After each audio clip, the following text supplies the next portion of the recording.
Good morning.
Good morning.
Good morning.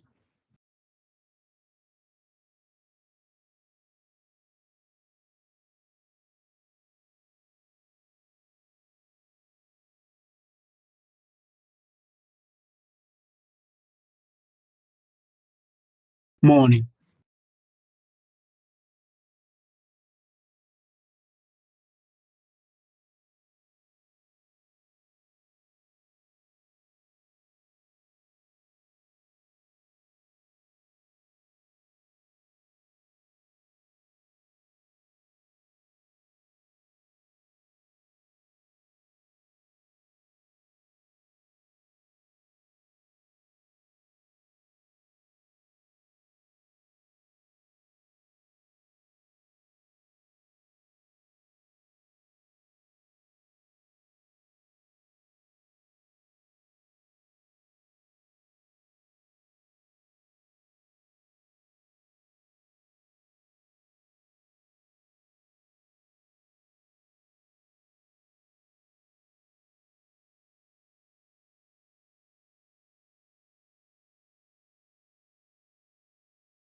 Good morning, everyone.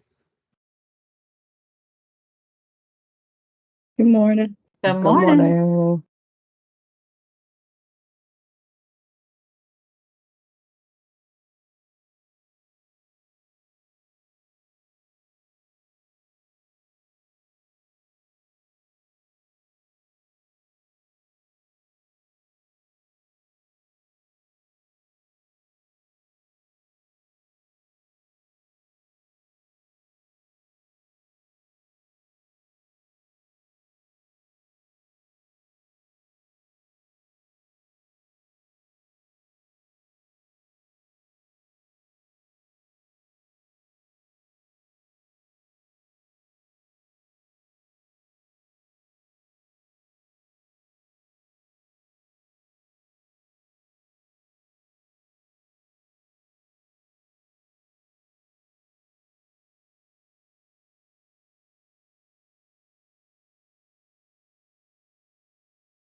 No sense.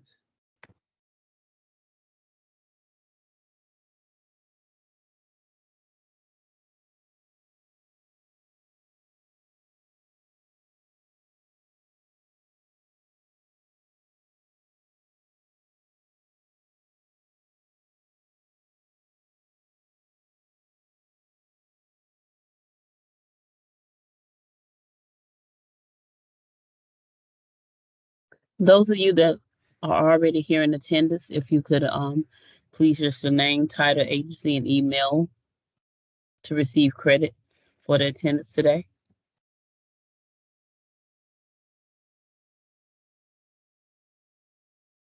I reckon it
Okay, everyone, we're going to go ahead and get started. It's 10:30.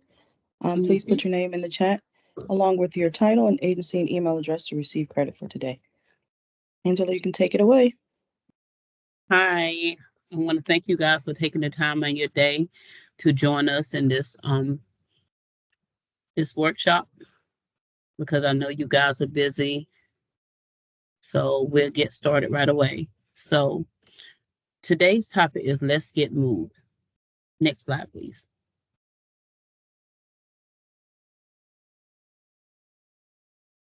Here is the information about the counties that we service, operating under Medicaid 1915. You see waivers. Next slide, please.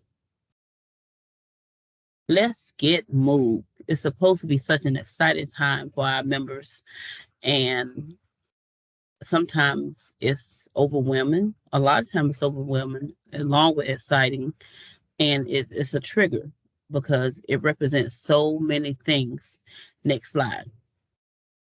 So I encourage you to imagine if that was you coming out of a residential facility that you've been in for most of your adult life, maybe some of your childhood life, as well as coming from under a bridge, a tent, never have had a home before, or maybe you had a home before and you lost it.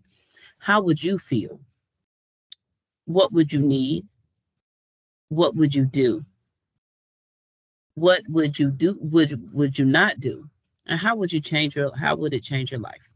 So those are some of the things I want you to ponder on as we go through this training. Next slide, please. Well, the first thing, once you selected, we're gonna skip the process of seeking housing and all that. We're gonna go straight to, okay, you've located a home that you're very interested in.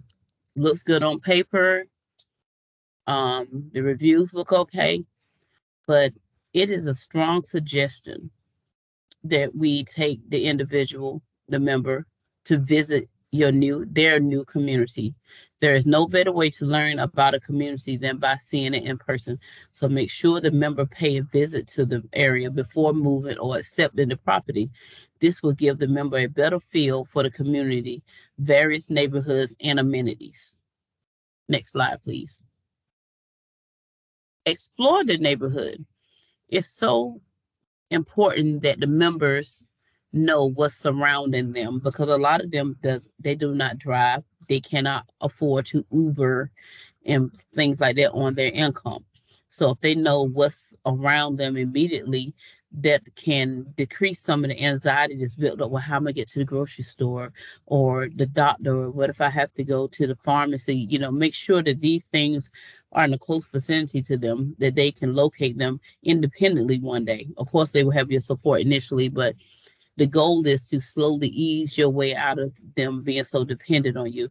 So the best way for the member to get to know their new community is by exploring it. During the first week, walk, drive, or bike around the new neighborhood to get a good sense of the area. Locate nearby grocery stores, parks, schools, museum, libraries, hardware stores, and pharmacies. Once you figure out where everything is situated, your new community will start to feel more like a home. Next slide, please. Friends and family and supports for the move.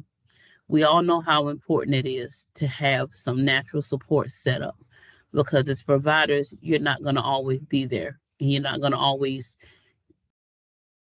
be accessible when they need you or where they think they need you. They need to build a natural support. So now's the time to let some friends and some family know about the move, to serve as support, to help with the move, help them get situated. And if the member isn't able to tell them in person, please assist them with giving them a quick phone call. And a lot of our members struggle with being alone initially, and it's important to set up natural support system for them, so you're not getting those midnight calls on the crisis phone at 3 a.m. I'm lonely. I think I heard something in the closet. So they'll have someone else to call with that. Next slide, please. Turning a house into a home. Well, we'll go back to Luther Vandross. house is not a home. We have to make sure that we're not just putting them in units and leaving them. They have to feel at home and comfortable in the new selection that they have chose to call home. This is important that the member feel comfortable in their new home. That includes having all the amenities needed to make a house a home. When starting out, new members don't have anything needed to make a house a home, such as a microwave, coffee pot, and even something as minute as a mop and broom, because these things were provided for them when they stayed in ACHs and hospitals and things like that. And when they were sleeping outside in tents and things like that, they had no use for a mop and a broom. The member will need your guidance and education on making these choices. For some, this is their first home, and although it's exciting, it can be overwhelming. You will shop with them, the member, to assist with purchasing the necessary items and to make the house a home. Next slide, please. Some basic essentials for a home is make sure they have changes of clothes, something as small as chargers for their electronics, iPhone, i.e. phone charger, cleaning supplies, as I mentioned before, mop, broom, disinfectant, etc. Flashlight for inclement weather or something might go out. Toilet paper, paper towel, toothbrush, toiletries, bed linen, couch, kitchen table, dishes, utensils, pots, pans, basic kitchen items, microwave, toaster. Extra set of keys is very important. You don't want those calls where I've been locked out. If they could identify a natural support that they can trust to have an extra set of keys, that would be great. Think of what you would need to make a home comfortable and functional. Next slide, please. Now, I know you're wondering,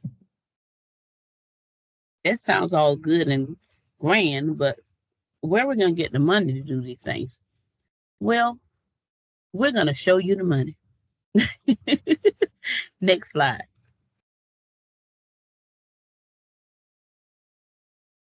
Okay, one funding is the ILI funding, Independent Living Initiative Program. ILI is short-term and one-time assistance program for adult consumers and children receiving enhanced benefits through Alliance Health. It is intended for individuals who are indeed on their rent or who are behind on their rent and utility payments, who are facing possible eviction or utility disconnection, or those who need startup funds, such as assisted with deposit, moving trucks and whatever, to help them locate to permanent housing for short-term life circumstances. Additional information about ILI funding and a copy of the application can be found at the link listed here, and you will receive a copy of this PowerPoint, so you'll have access to the information that's in it. Next slide, please. Green Chair is an awesome resource in the community to assist stretch those fundings that you do have. The Green Chair Project has been a crucial conduit between vulnerable Wake County families and virtual housing resources since 2010.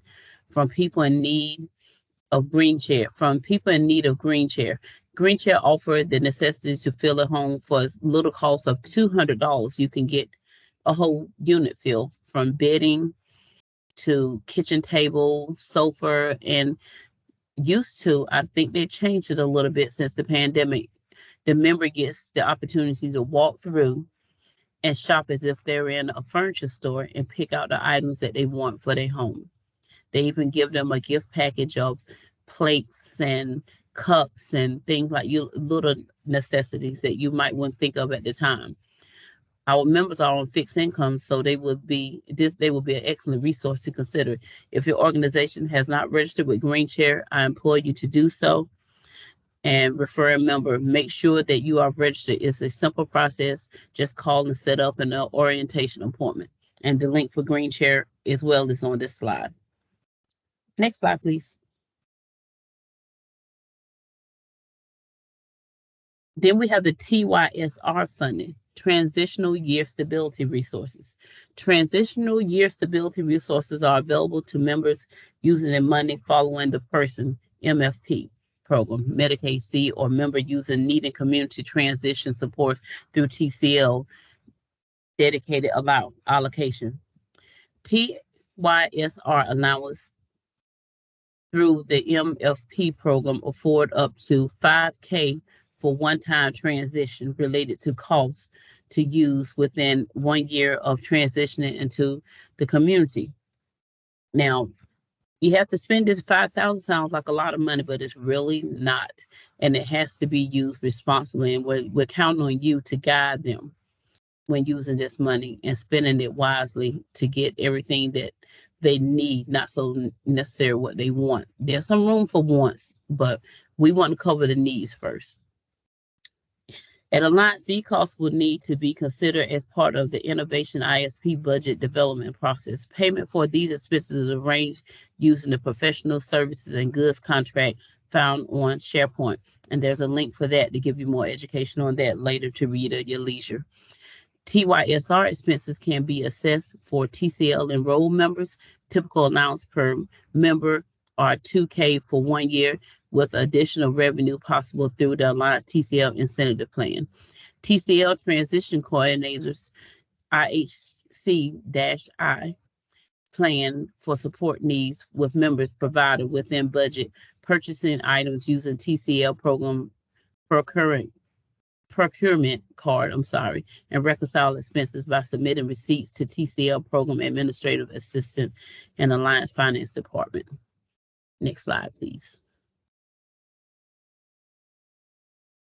Covered community transition services are security deposits that are required to obtain a lease on an apartment or a home, essential furniture, including furniture, window coverings, food preparation items, bed, bath, linens, moving expenses required to occupy and use a community domicile, setup fees and deposits for utility and service access, including telephone, electricity, heating, water, and etc. Service necessary for the beneficiary health and safety, such as a pest eradication. If they have issues with pests, some of the funding can use for that to pay for an exterminator, and one-time cleaning prior to occupancy. Community transition expenses are furnished only to the extent that the beneficiary is unable to meet such an expense or when the support cannot be obtained from other resources. So we encourage you to use other resources. Don't let this be the first go-to, because you never know in the future when you may need these resources. So we try to save them as a last resort. These supports may be provided only once to a waiver beneficiary. It's a one-time thing. These services are available only during the 3-month period that commences the 1 month into an advancement of the beneficiary move to an integrated living arrangement. Next slide, please.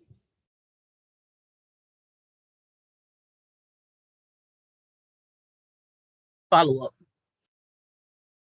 Leaving a residential treatment program or the streets can be scary. It can bring a whole host of questions and concerns. This is especially true if you have become reliant on staff and other patients for support. In many instances, these individuals have become family to the members. Even if it's not the most productive living situation, what can you as a provider do to make this transition smoother? Well, here are some of the things that we suggest you do and has worked in the past. Increase your visits at least the first 3 to 6 months. And I want to go in and say, with the first 3 months, assist your member in paying rent. Just walk them through the process for at least the first 3 months. And then after that, you can gradually just ask them if they had, and maybe get them to show you the receipt or show you where they had paid it, because we've had incidents where people have moved in and not paid rent a day from the time they cross the threshold, which is a whole entirely different training. But it's very important that you get them in a routine of living independently and guide and model for them what that entails, which is paying their rent on time. Assist with establishing a daily routine for chores. A lot of the members aren't used to cleaning up or doing chores, and what you may see is simple it's not for them because they never did it. So again, assisting, that I mean go through and be modeled and made and clean their whole house, but model, encourage, assist if they need it until they're comfortable doing it themselves. Assist with developing a routine and opening mail and assisting with reading. It'll be great if you can identify a drawer or a folder where they can put their important mail and bills in, so that when you visit them, that they can pull it out and you can assist them with going through the mail and determining what's junk mail, what needs immediate assistance, and just reading and explaining it to them. A lot of our members don't comprehend a lot of the mail that they get, and so they just toss it aside, and you don't know anything about it until you're getting a notice to vacate or a violation about something. But they have the information just stuffed somewhere, but didn't bother to read it or to show it to you. So you as a provider, it's your responsibility to ask, do you have any mail you need me to read, or anything to help you with, anything of concern? And again, I go back to model, i.e. cleaning, operating the appliances. You'd be amazed how many people don't know that you don't put foil in a microwave. And simple things like that you assume because it seems like common sense that they would know. They don't know because they never had the opportunity to utilize those things or be educated on those things. And that's where it's so important that you come in at. Money management interventions, helping them identify between needs and wants. So they spending their money wisely so that you're not doing ILIs to help catch up on rent that could have been paid, but the money was spent at a sweepstakes or loan to a family member that didn't give it back, or various reasons that we get. Occasionally review the lease and the expectations of the member to be a good neighbor and a tenant. Like noise and frequent visitors going in and out that's disturbing the people that's living around them. Animals that's not on the lease, things like that. So such a thing as that. Next slide, please. Resources and support for mental ill individuals living on. Okay, the end goal is to get them to live as independently as possible and to have access to resources without you sometimes.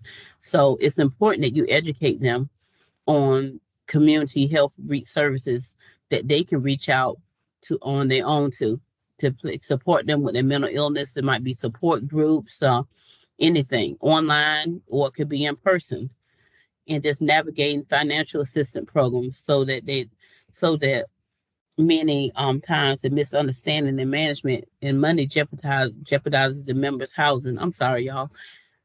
I didn't complete my coffee. Getting a little tongue tied. Next slide, please. Now, I find mobile apps, assisting them with putting mobile apps on their phone that can assist, like DoorDash, Uber, things like that. And 211 is such a great resource to let them know what's around in the community and connect them to other services. So I would definitely suggest that you educate them on the 211 mobile app. Next slide, please. And to dive a little deeper in that, the purpose of the 211 phone number is the 211 phone number serves as a vital resource for individuals seeking assistance with various social services and community resources. It is a confidential and easily accessible helpline designed to connect people with the support they need. The primary purpose of 211 phone number is to provide a centralized point of contact for individuals in need of information and referrals to essential services. Streamlining access to assistance. Another crucial purpose of the 211 phone number is to streamline the process of accessing assistance. In times of crisis or when facing challenging circumstances, individuals may feel overwhelmed by the prospect of seeking help. 211 simplifies the process by providing a single point of contact for individuals to articulate their needs and receive personalized referrals to relevant services. This streamlined approach reduces the burden of individuals and families, empowering them to access the support they require without unnecessarily delays and confusion. So that is an awesome number to utilize and to teach them to utilize. And as a provider, you can utilize it yourself for your member. Next slide, please. Okay, it's so important the first 90 to 120 days to talk to the member about their experience of the move, anything that they may be experiencing that could be a barrier in the long run. Is just so important to keep that line of communication open. It's an awesome time to build a stronger rapport with your member, to get them to trust you so they can share things with you, even such as being lonely. If they share with you they're lonely, then you know that we have to put something in place to entertain them, or some kind of activities in the daytime or whatever time is offered that could be beneficial to them, like a day treatment program. If you're here in Wake County, the drop-in center is an awesome resource for them to go and socialize and build those natural and supports. It's just important that we keep in touch with them the first few months that they're in there, because it's scary. It's scary to them. They are now responsible for everything that someone else did for them. And they have to make decisions. We have to build their confidence in themselves and their ability to do this. If we don't, eventually we're going to run into some issues. We've had people abandoning units because they were scared or lonely, just leaving the units. And those things can be decreased if we're providing them with the support that they need. And if you run into a roadblock, definitely reach out to us. Utilize us for ideas. We don't know all the answers, but we can work together and assist this member in becoming this successful and living independently. Next slide, please. Thank you. Thank you for your attendance. Thank you for being supportive of your member and working hard. We know you all got a hard job to do. I think at some point, just about all of us here at Alliance have did some kind of direct care. So we don't forget that. We know that it's hard out there and it can be difficult. But at the end of the day, we know what we sign up for and we do a good job of it. So if there's any questions, please feel free to ask. If I have the answer, I give it to you. If I don't, I get it to you.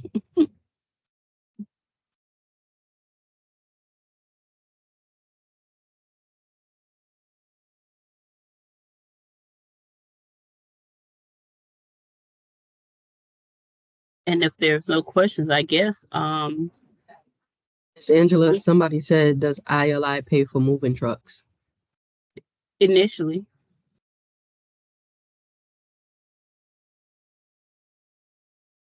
if it's the first move, yes.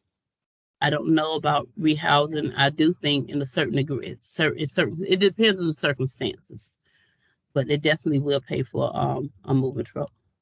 So is that the like initial move, like from their parents' home or from like a hospital or something, Angela? Yes, yes. Okay, thank you. Mm-hmm.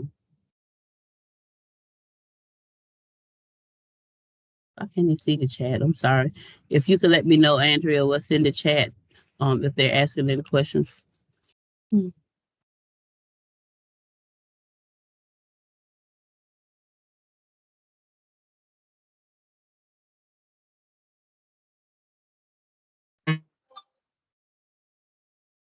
There's a question that said, are there resources to help pay for furniture packages through the Green Chair Project? Well, the TYSR funding is used towards purchasing furniture. And also the provider has the B3 funding, where they could spend up to $5,000 on the member, helping them get housed, and they will be reimbursed. But all providers don't participate in that.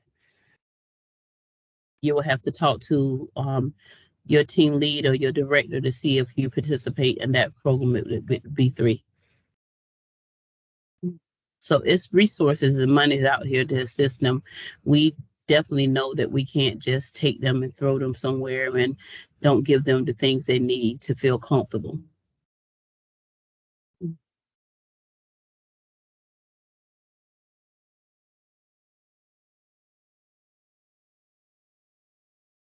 Here's another question that asks, is the information available online? Yes, most of the things that I showed, if they're not on, there's not a link directly to it, you can definitely go on Alliance website and search for the more information. With the ILI, definitely Manuel Hammond, he is the guru of that. You can reach out to him and he can definitely tell you more information in regards to that.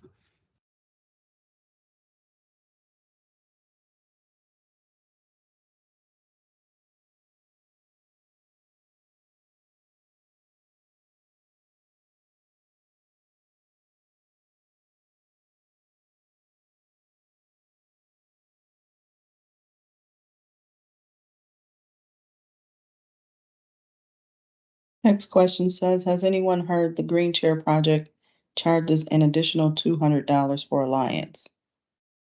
No, I never heard of that. I'm not saying that's not true, but it's nothing that I have heard.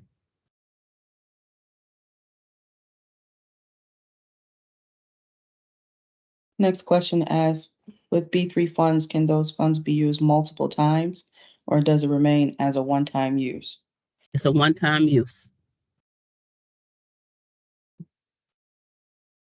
And I like to reiterate, if this person, the member is rehoused, the funding, the TYSR funding cannot be used to buy furniture again. Maybe moving expenses and things like that, yes, but you don't get new furniture every time you go to a new house. That would be nice, but no.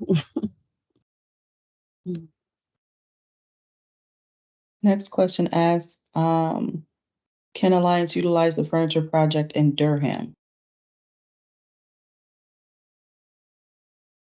What furniture project? Is that the name of the furniture project? I think they're talking about the green. The project, green yeah. chair, yeah. Mhm. Mhm.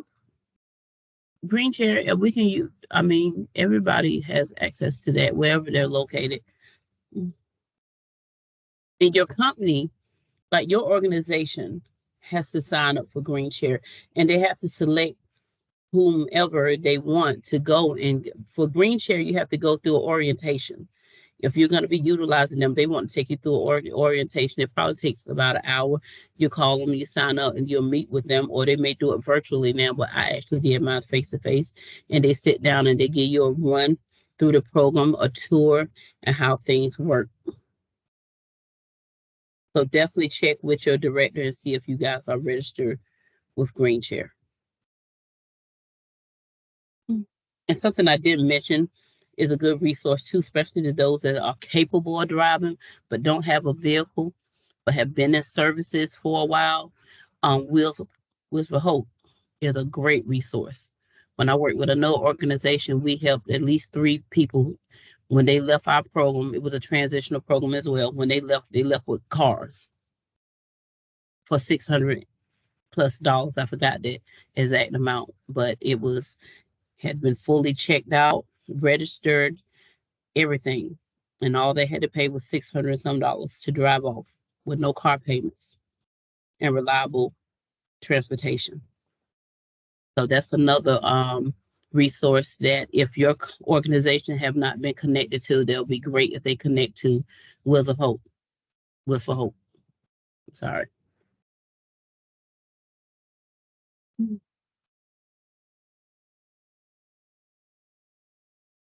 It's just the more we set them up for success and educate them, the less that they will become dependent on you. And that's the end game. We're promoting independence.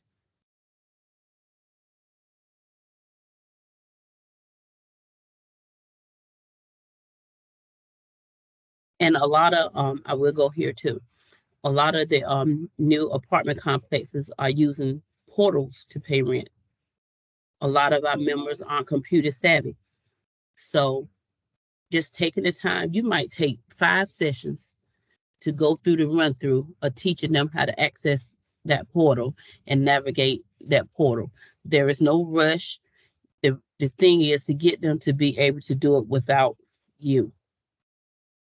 To teach them, and some may not be teachable, and then you may have to do a reasonable accommodation to see if the property is willing to accept a cashier's check or money order.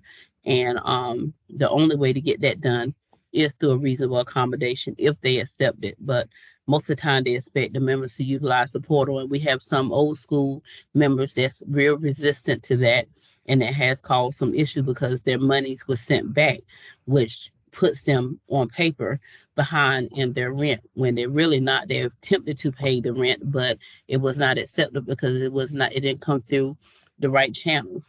So if you could take your time and educate them on how to use those portals, you'll be amazed at how many people just do not even know how to operate a mouse on a computer. There's so many things that we can do to prepare them a lot better before we just put them in the house and leave them.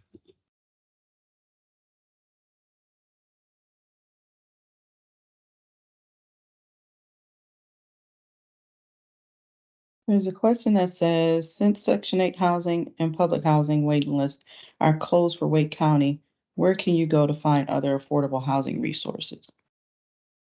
They are building so many income-based units. I know in the Wake County area and Durham area, they definitely are. I'm sure they're everywhere, but they're building a lot of more units that's based on income.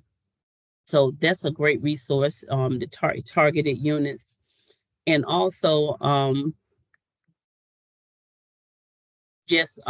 we have the voucher program in the fair vouchers. I think we still have a few of those left. If you guys want to apply, you can reach out to Audrey Hopkins in regards to that. It depends on what county, because certain counties aren't using them anymore, but Audrey can fill you in with all that information.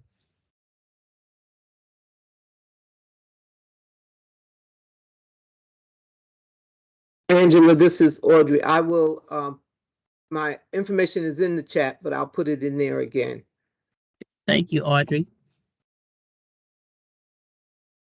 I like a poltergeist. Marie more says, what's the name questions? of that voucher program again? Indian Affair Voucher. It's Section 8 mainstream vouchers. Mm-hmm.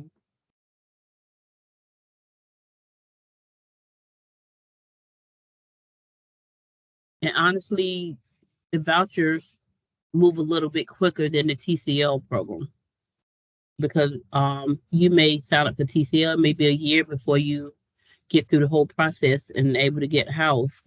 So we definitely encourage people to try to use both resources. Someone asked, which counties are open for Indian Affairs because they were under the understanding that they were closed. I'll let Audrey answer that question.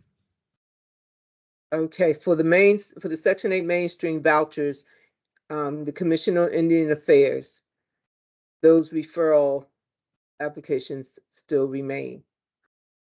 Also for Durham Housing Authority. For Raleigh Housing Authority, it's the Section 8 Olmsted voucher. Now, with the Section 8 mainstream voucher, person must be disabled and between the age of 18 to 61.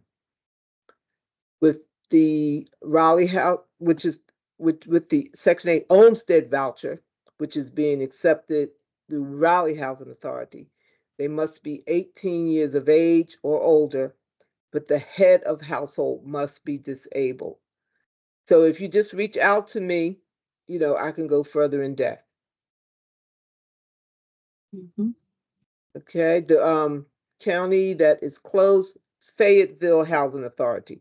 We were accepting mainstream vouchers through that housing authority, but they have reached their maximum allocation for now.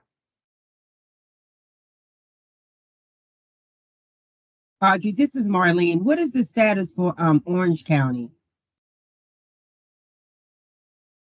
Well, we don't have a referral agreement with Orange County Housing Authority, but an application can be ported to Orange County.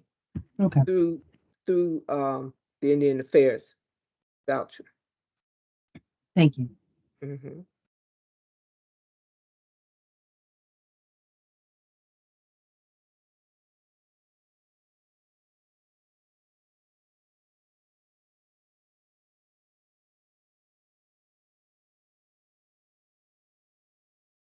If there's not any more questions, I guess we can go right into the Q&A,